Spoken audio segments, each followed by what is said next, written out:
నమస్కారం అండి అందరికీ. చూస్తున్నారు కదా, మొన్న ఒక వీడియో షార్ట్ పెట్టినా కదా, పండుగ తొందరగా వచ్చిందని. అయితే ఫస్ట్ రోజు ఇక్కడ వరకు కుట్టింది, సెకండ్ రోజు ఇక్కడ వరకు కుట్టింది, థర్డ్ రోజు ఇంతవరకు కుట్టింది చూడొచ్చు. అయితే ఇది లొట్టే ఎద్దును కానీ లొట్టేసుకొని మీదకి ఎక్కుతుంటే తాడిది ఇప్పుడు కింద పడి వలిగింది. ఇక్కడ దగ్గర డబ్బు ఉంటే ఇప్పుడే కట్ చేసి పెట్టేసిన. అయితే ఇట్లనే మీకు వీడియో తీసి చూపిద్దాం అన్నట్టు ఈ డబ్బు ఇట్లనే ఉంచిన. ఇలా మార్చేస్తా, లొట్టి కూడా తెచ్చిన, ఇలా మార్చేసి. కళ్ళు మనకు మంచిగా ఎట్లుడుతుందో నీకు ఒకసారి నేను మెరబెట్టినాక మీకు చూపించే ప్రయత్నం అయితే చేస్తాను, ఖచ్చితంగా చూడండి.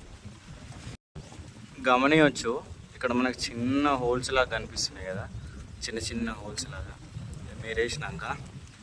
అయితే ఆ హోల్స్ల నుంచే మనకు కళ్ళు అనేది చెమట రూపంలో వస్తుంది.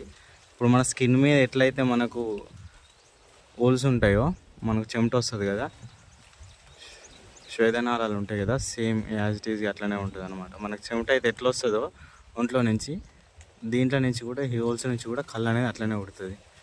కత్తి మెత్తగా నూరుకొని ఇట్లా పెడితే మంచిగా ఉడుతుంది. మొండిగా ఉందనుకో, రాసుకు పోయినప్పుడు ఆ హోల్స్ క్లోజ్ అయింది, అప్పుడు కళ్ళు అనేది మనకు తక్కువ ఉడుతుంది. మెత్తగా ఉండి మంచి ఇట్లా మెరబెడితే కళ్ళు అనేది మంచిగా ఉడుతుంది.